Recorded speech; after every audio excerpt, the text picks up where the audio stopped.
didn't think one single second about Manchester City," Jose Mourinho said after Manchester United's 4-0 win over Everton on the weekend, a performance he hailed as the best of the season. Sure, Jose. Belatedly, a year after the media fanfare of the Manchester derby being turbocharged by the arrival of Messrs Mourinho and Guardiola, it looks like the ultimate title showdown has arrived. Through 5 rounds, the clubs cannot be split on points, goals scored, goals conceded and ultimately goal difference, with City ahead based on alphabetical order. The way they've got there is quintessentially Mourinho, and Guardiola. Metrically they're matched, but how are they really tracking, and what about their rivals?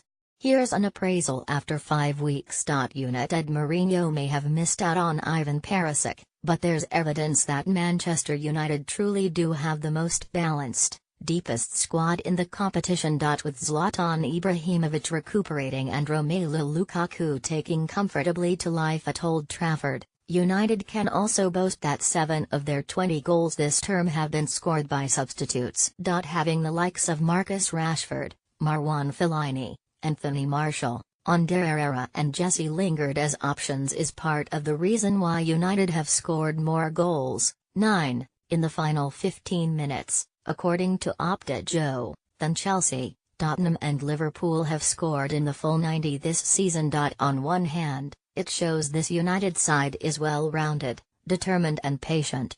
It also highlights that despite being much easier on the eye to watch this term, there's still a strong strand of Mourinho's pragmatism, with his sides good enough to keep teams out, defend leads, and then smash them to pieces as they open up chasing a result, just like they did to Ronald Koeman's Everton. With more teams reverting to a back 3, ostensibly a back 5, Mourinho has said he is not surprised it has taken until the death for his side to seal the deal. Compare that to last term, where a general lack of decisiveness led to 15 draws, dropped points which would have seen the side finish in the top 4. David De Gea's 4 clean sheets have been pivotal. United still have some question marks at left back and as to who is Eric Bailly's best partner, but while some might point to the fact they haven't been tested yet, the scary part is that by the time they get to Anfield on 14th of October, they have 2 very winnable games at Southampton and at home to the deplorable Crystal Palace. Then, the real tests begin: Liverpool, Tottenham and Chelsea in their next 6 games. United do not have anywhere near the pizzazz City do, but they have a solidity about them at the moment, which should see them continue to contend despite Paul Pogba's absence with a hamstring injury. Henrikh Mkhitaryan already has 5 assists and along with Juan Mata, are examples of players with keys to unlock defenses complementing the pace and power others provide in an imposing 4-2-3-1. Also, Mourinho has now gone 32 games unbeaten in all competitions at Old Trafford. He's 5 shy of Sir Alex Ferguson's 2013 streak. City Guardiola's side are eminently more eye-catching, and, frankly, they have to be given the Rolls-Royce attacking riches at their disposal. At their best, they're frightening. Gabriel Jesus' arrival has enlivened Sergio Aguero, while the deployment of Kevin De Bruyne in a new, quarterback-style playmaking role has arguably made him the Premier League's most influential midfielder. Roaming freely, with David Silva, he is a menace conducting play that has full-backs bombing on, stretching the play to allow the central players to flourish. Even if it looks like we cannot improve, of course we can improve, said Guardiola. There's still movement, there are still actions we can improve. The fullbacks are so important.